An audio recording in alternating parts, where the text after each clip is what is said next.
안녕하세요. 8달러입니다. 오늘은 법원에서 하는 청구의 인용, 기각, 각하란 무엇인지에 대해 말씀드려 볼까 합니다.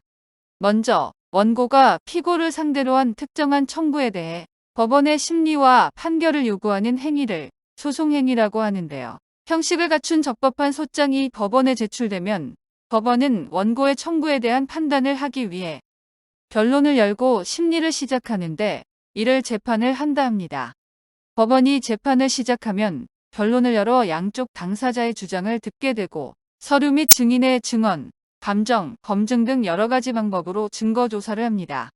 모든 진술과 증거 조사 등이 끝나 변론에서 더 이상 조사할 것이 없다고 판단되면 법원은 변론을 종결하고 날짜를 잡아 판결을 선고하게 되는데요. 법원은 종국적으로 원고의 청구가 옳은 것인지 또는 청구가 부당한지에 대해 판결을 하게 됩니다. 또 본안을 심리하기 전에 각하라는 것을 하기도 합니다.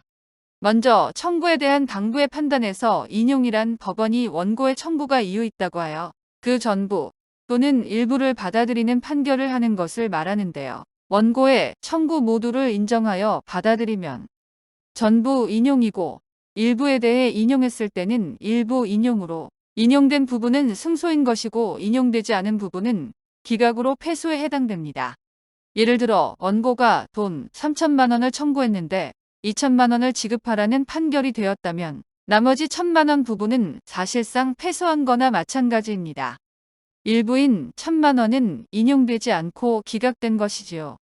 다음으로 기각이란 원고의 청구가 이유 없다고 하여 배척하는 판결을 하는 것을 말하며 해당 처분이 위법하지 않거나 단순히 부당한 것인 때 행해지는 판결입니다. 최종 판결이 청구 기각이면 원고가 패소한 것으로 보통 원고의 청구를 기각한다라고 주문에 기재합니다. 각하란 심판 청구에 대한 요건의 적부 심리 결과 그 심판 청구가 제소 요건에 흠결이 있는 부적법한 것이라는 이유로 본안의 심리를 거부하는 판결을 하는 것을 말합니다.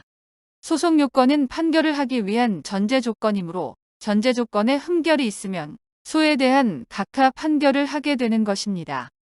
전제되는 조건이라 하면 관할권이 법원에 있는지, 당사자가 실제 존재하는지, 당사자는 정당한 당사자가 맞는 것인지, 소송 대리권은 적법한 것인지, 청구의 소송에 이익은 있는지 등등입니다. 그러한 소송 요건에 대해서는 법원이 직권으로 조사를 합니다. 요건에 흠결이 있으면 법원은 기간을 정하여 보정을 명하고 보정할 수 없는 흠결이라면 변론 없이 각하 판결을 하게 됩니다.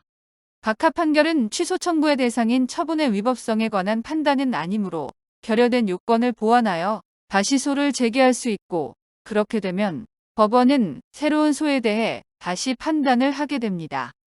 한편 법원은 원고가 소가에 상응한 인지액을 첩보하지 않은 경우 등엔 보정 명령 후 이행이 안 되면 소장에 대해 각하를 합니다.